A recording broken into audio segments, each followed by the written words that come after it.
कि उन्होंने कहा कि वो जिस दिन आया हमारे पास उसी दिन से हमारा बेटा था, उसने हमारी लड़ाई लड़ी और इसी का ये परिणाम है। क्योंकि शुरू में जो घटना घटी थी तो घटना घटने के 5-7 दिन, 10 दिन, 15 दिन, 1 महीने तक ये दिखाया गया था कि नरेश इसी स्टाइल का है। नरेश छात्र राजनीति से इसी तरह की राजनीति करता है, आक्रामक राजनीति, अग्रेसिव राजनीति, आए दिन पुलिस से टकराना, प्रशासनिक अधिकारियों से टकराना।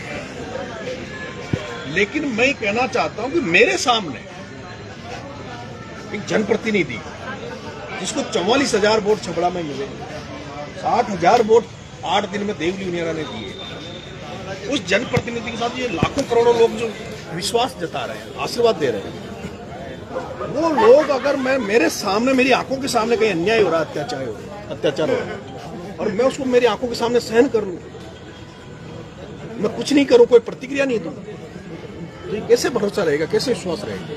और वहां वो ऐसी घटना हुई कि पूरे गांव ने बहिष्कार कर रखा था। एक बेचारी आंगनबाड़ी की महिला, एक बड़ा अधिकारी, एक छोटी सी कर्मचारी, चित्रा मीणा पूरी जिंदगी याद रहेगी।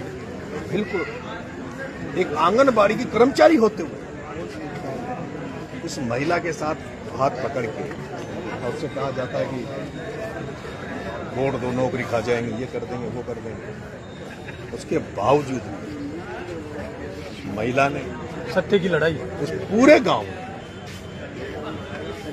जो मेरे पे भरोसा किया, विश्वास किया, उसी की देन है कि बाद में सच्चाई सामने आई। गलती नरेश मीणा की नहीं थी, गलती मेरी, मैंने गलती थी मेरी कि मुझे हाथ नहीं उठाना चाहिए। क्योंकि मैं देख रहा हूँ कि राजनीति में भी कई बार इस तरह का हो जाता है, क्योंकि मैं भाई साहब हूँ, मेरे को आक्रोशित हो जाते हैं, गुस्सा आ जाता है। कोई छात्र, कोई युवा जब मेरे को नेताजी कहते हैं तो मेरे को बहुत गंदा लगता है भाई। मुझे जब कोई भाई साहब कहता है तो बहुत अच्छा लगता है। मेरे को जब नेता शब्द कोई बोलता है तो मुझे अजीब सा लगता है। मैं भाईचारा, मैं पारिवारिक रिश्ते बनाता हूँ। वहाँ जो लेकिन ये तमाम युवा चाहते हैं कि नरेश एक बड़ा नेता बन जाए, एक एमएलए और एमपी और एक मंत्री तक पहुंच जाए। उसकी क्या प्लानिंग रहेगी? अब आप रिहा हो गए। देखो, ये मुझे अभी इस बीच दौर में बहुत लोग आए और हर शुभ चिंतक मेरा ये चाहता है। सबसे ज्यादा लोग तो ये चाहते हैं कि मैं गुस्सा नहीं करूं। गुस्सा खतरा का कारण बन जाता है कि मैं गुस्सा नहीं करूं। तो वो चीजें सीख के क्या जेल में रहने के बाद 8 महीने का लंबा समय। दूसरा, ये लोग चाहते हैं कि बहुत जल्दी कोई फैसला नहीं लूं, सोच समझ के फैसला लूं। और इनकी इच्छा है कि मैं एक बड़ा जनप्रतिनिधि, बड़ा नेता बनूं। लेकिन मेरे को ऐसा नहीं कि नरेश मीणा अब तक एमएलए नहीं बन पाता। मैं आपके चैनल को कह रहा हूं, नरेश मीणा 2013 में भी एमएलए बन गया था, मेरा टिकट क्लियर हो गया। लेकिन जो लोग मुझे चाहते थे, जिन लोगों के बीच में मैं रहता हूं, जिस जनमानस के बीच में मैं रहता हूं, वो सारा जनमानस उस समय चाहता था कि मैं किसी और के साथ रहूं। मैं जिस पार्टी मुझे टिकट दे रही थी वो नहीं चाहता था उसके साथ में जाऊं। और यही कारण था कि उस समय मैंने अपना टिकट अपने खुद में ठोकर मारी। 23 में पूरा दमखम लगा दिए थे। 23 में ये बात की तो मैंने टिकट मांगा था, दिया नहीं। लेकिन 13 में मुझे टिकट मिल रहा था। 13 में मुझे 200% टिकट मिल रहा था। आज मंत्री तक पहुंच जाते। हाँ बिल्कुल, अगर उस समय मेरे को जो टिकट होता था, आज 2-3 बार एमएलए बन जाता। अब बात करते हैं राजस्थान में लोकप्रियता की हदें आपने पार कर दी। जिस तरीके से कल से रिहा होने के बाद करोड़ों और लाखों युवा आपको देख रहे हैं, राजस्थान की राजनीति में सबसे अच्छा लीडर किसको मानते हैं? जो भी संघर्ष करते हैं, जो सड़कों पे है, वो सारे अच्छे नेता हैं। उन सबको सम्मान करता हूँ। अभी मैं आपसे कहूँगा, उसका भी लोगों ने कई दुरुपयोग, मतलब मैंने तो उनका सम्मान के लिए कहा कि भाई मैं उनका सम्मान करता हूँ, पर कईयों ने फिर उस शब्द को भी अलग तरीके से लिया, बड़ा चढ़ाकर चला देते हैं। नहीं, अलग तरीके से लिया। अब ऐसा लगता है कि अब अकेला नरेश लड़ेगा राजस्थान के लिए। अब मैं लालू को पसंद करता हूँ। वो बकरी चराने वाले को एमएलए बना दिया था लालू यादव ने। इसलिए नहीं, इसलिए पसंद करता हूं कि आज के दौर में उस पर रोज ईडी सीबीआई चली जाती है, जेलों में रहा, पर समझौता नहीं किया। नरेश मीणा समझौता नहीं करेगा। बहुत सारे लोग, जब से मैं जेल से आया हूं या जेल में भी रहा, बहुत सारे लोग ये आकलन ये सोचते हैं।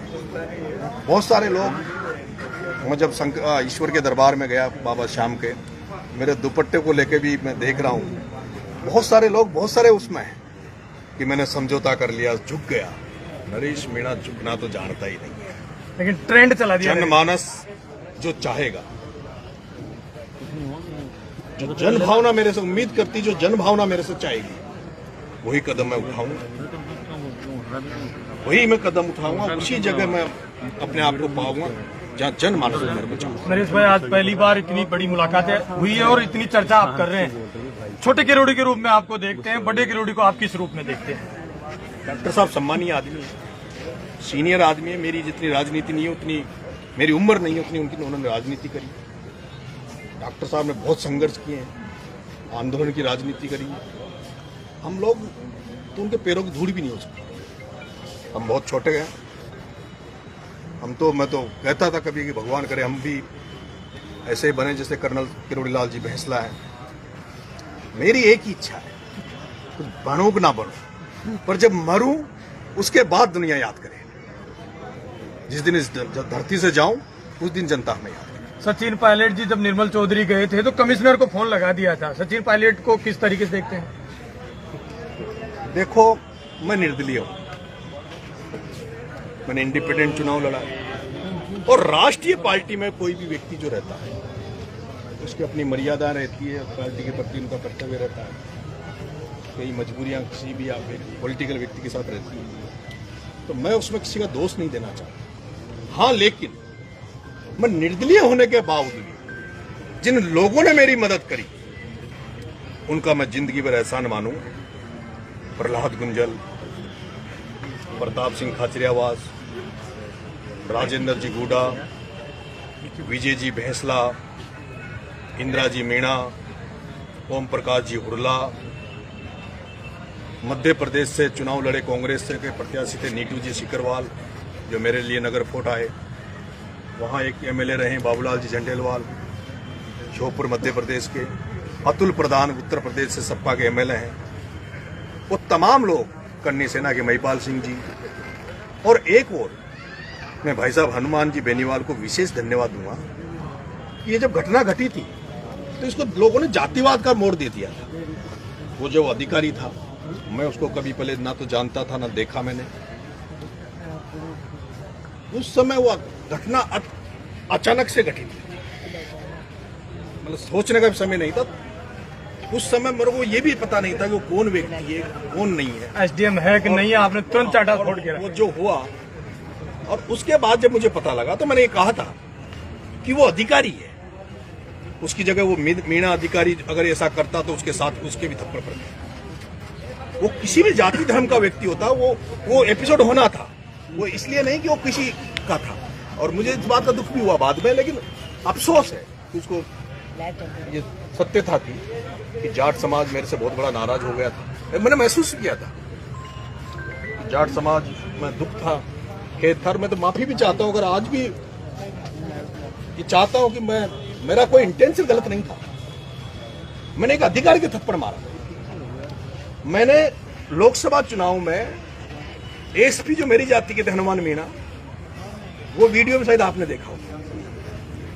अगर कहीं भी कोई गरीब असहाय व्यक्ति के साथ, किसी भी जाति धर्म का व्यक्ति, कोई किसी भी छोटे से छोटे वर्ग का व्यक्ति हो, उसके साथ अगर मीणा अधिकारी भी कोई गलत करेगा, मेरा समाज में पैदा हुआ व्यक्ति भी गलत करेगा, तो मैं उसको भी तमाचा मारूंगा मेरा। लेकिन मैंने जब महसूस किया कि भाई मैं जेल में, मैंने महसूस किया, लेकिन हनुमान जी बेनीवाल ने जब स्टेटमेंट दिया, उसके बाद लोगों को समझ में भी आई चीजें और बहुत ज्यादा कंट्रोल हुआ। उनको भी मैं धन्यवाद दूंगा। कुछ लोग सरकार में जो बैठे हैं, भारतीय जनता पार्टी सरकार, उसमें कुछ विधायक थे, कुछ प्रशासनिक अधिकारी थे जो सीएमओ में थे, उन्होंने मेरी भरसक मदद की। ऐसा नहीं कि, लेकिन मैं बीजेपी वालों का तो नाम इसलिए नहीं बोल पाऊंगा क्योंकि उनका नुकसान हो जाएगा फालतू। लेकिन मैं कहीं भी रहूं, किसी भी जगह रहूं, जिन जिन लोगों ने मेरे पे इस समय मदद करी है नाटक, उनका मैं एहसान जरूर चुकाऊंगा। जब भी मुझे मौका आएगा उनका मैं कर्ज जरूर चुकाऊंगा, क्योंकि ये 8 महीने मेरे लिए बहुत कठिन समय था, मेरे माँ बाप के लिए बहुत कठिन समय था। जिस दिन ये घटना घटी, मेरे पिताजी रात भर शिव जी के मंदिर में रहे और मेरा बड़ा भाई बम्बई में था। उसको तो यह सूचना थी कि मैं जिंदा ही नहीं रहा।